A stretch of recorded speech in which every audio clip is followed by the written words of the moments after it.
Morrison's book, Beloved.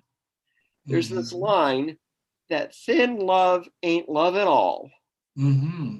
And to Yeah. love thickly, love thick. Mm-hmm. And that's what Now, we had.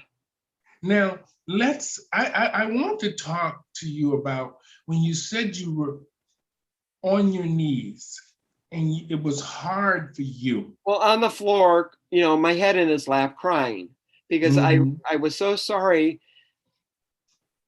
It's hard taking care of someone like that. He was Mm-hmm. on oxygen. It was changing diapers. It was changing the pad on the bed. It was changing the bed with him in it. It was spoon feeding him. It was seeing this slow decline since last October till just Thursday. The last week was the fastest. We were only told on Tuesday by our nurse and my best friend, Kathy Hughes, and she's been my friend 52 years, mind you. Mm-hmm. We had 7 days, 7 to 10. So when I woke up Thursday morning and it didn't look like he was breathing or it was shallow, at the very least, I'm like, okay, we've got a little time yet.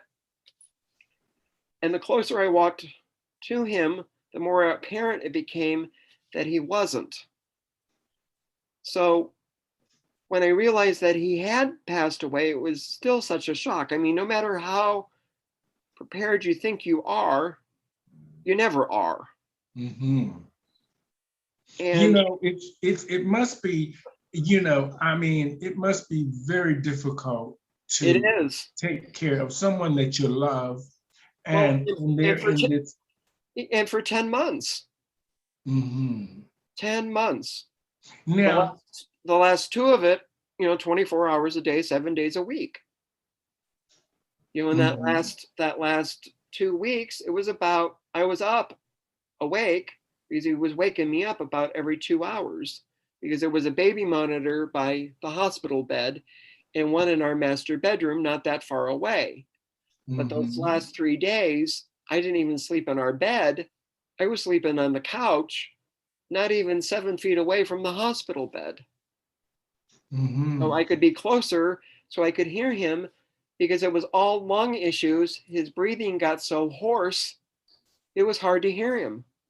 So I wanted mhm. to be closer to hear him if he needed anything, and that happened. You know, I don't want to get into it too deep because we don't want the audience to sort of, Tune you out. know, we don't want them to Yeah. tune out. We want to sort of educate them about hospice care and about people who are in partnerships, and they're in these long-term relationships, and then they see their partner at the end of their lives, and Right. they have to sort of be the ones that take care of them and make sure that they're okay Right. and comfortable in the final hours of, Right. Correct. And of what and then we were able to stay at life. home because of that, because of Hmm. them. They Now, they they were only here an hour and a half every day, but let me tell you that hour and a half was so helpful and I'm so grateful. And they made it easier to keep him at home, which is what he wanted, and I wanted. I mean, the last place anybody, I think, who no matter what they are or who they are, they don't want to go to a nursing home, that's true. and it's too costly. It's way too costly. At least here Hmm. in the States, it's horrific. Hmm. Well, Charlie, I am really glad, but I want to ask you this because I think that it will be interesting for our audience to know because a lot of our community experience this, but they're scared to talk about it. You know, I say this in all fairness. When my parents were, mainly with my father, because I was the youngest and I was really close to my parents, but I was really close to my father in a sense of he was always talking to me, always trying to guide me. Always, and when he was dying, we were all there, and he had had this massive heart attack, and the doctors told us he's not gonna come out of this. And I could, when I was there, he was holding my hand, and I could feel the power. I don't know. I could feel something from him. And then when he passed away, I knew right away. Mm-hmm. I felt it. And it was the strangest thing that I know I can understand what you're feeling in a sense of losing someone that you care about and that you love and that you've been with, you had a connection with for so long. Mm-hmm. How did it feel when you knew that he was gone? How did you feel? I mean, were you sitting right there? No, I gave him his medication Wednesday night to help the breathing and make him comfortable. He was resting at that point, and of course the medication makes you groggy and sleepy, but it also prevented these coughing spells and wheezing Mhm. spells, and they would last for hours. And he would get very agitated, and it was very difficult, and it was very painful to watch. So I gave that to him at 8 o'clock in the evening on Wednesday. Mhm. I went, lay down on the couch, and I was asleep by 9 o'clock. I woke up like 6:18 in the morning. By the time I got over to the bed, it was maybe 6:20. Felt, my finger under his nose, and he wasn't breathing. Put my hand on top of his, and he was ice cold. So I called, again, our best friend and my best friend and our nurse. And I'm like, Kathy, I think he's dead. He's not breathing. He's ice cold. She was out to the house and had pronounced him dead at 7:15. Mhm. And that was very hard. And there was a small, very small sense of relief because he wasn't suffering. Mhm. But it was more like, okay, what am I going to do now? I can't believe he's gone. This has gone on for 10 months.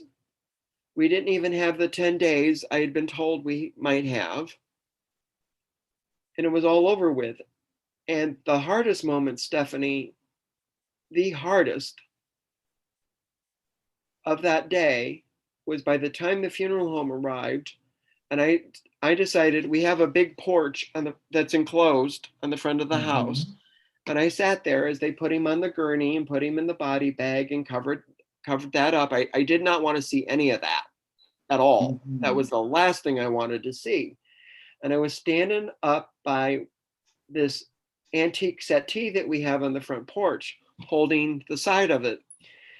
And the front wheels came over the berm of the front door, onto the porch, and I collapsed Mm. clean to the floor, sobbing and howling like I have never cried in my life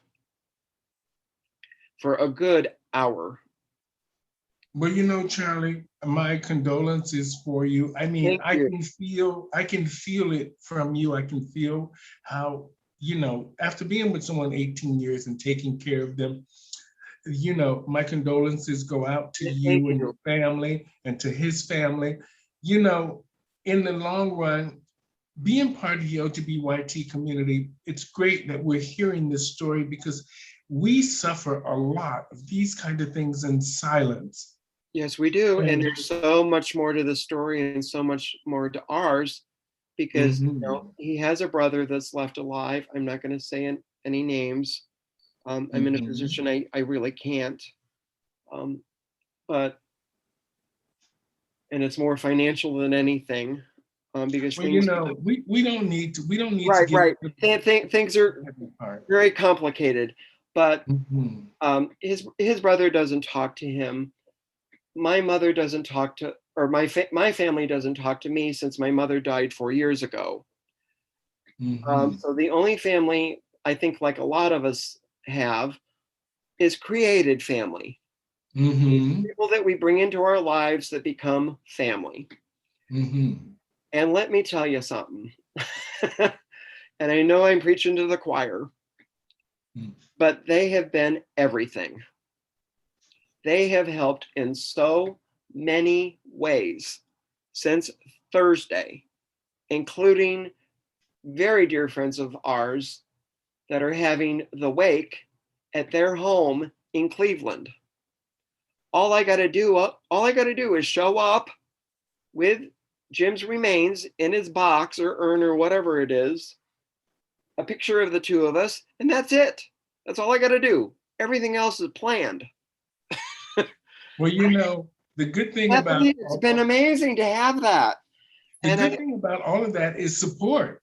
The Yeah, support that you have is amazing. yes, And you know, because I've been in the community for so long. And it's strange now that you know it's strange now the church is now starting to take responsibility for some of the negative action it has taken against the LGBTQ community for so long. And the Well, fact yeah, that its yes, members, yes, the fact yes. that we have so much technology today to educate us about things we thought were true might not be true. And people are seeing things a lot differently for themselves. So they're able to make rational decisions behind their thought of helping other human beings. Right, Who and that's a may yes. be from a That's different gender or sex, or people that are just from a different culture. right. It's quite interesting. I think that's a yes and no answer, because I'm finding in a lot of the time that those that have it, and those that don't. And no matter what happens, those that don't still don't.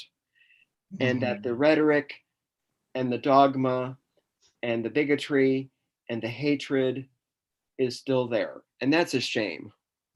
It's a damn shame. Well, Charlie, I say this all the time to people. You're lucky you got to 55. Yes.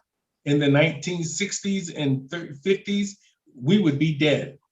Yes. Well, Stephanie, it's funny you mentioned that, because Jim told me a month ago, and I didn't know this story. At 14 years old, so this would have been, well, he was 79, so that would have been 55 years ago now. So 55 years ago, a doctor came to the house that he grew up in. His father was very ill at the time.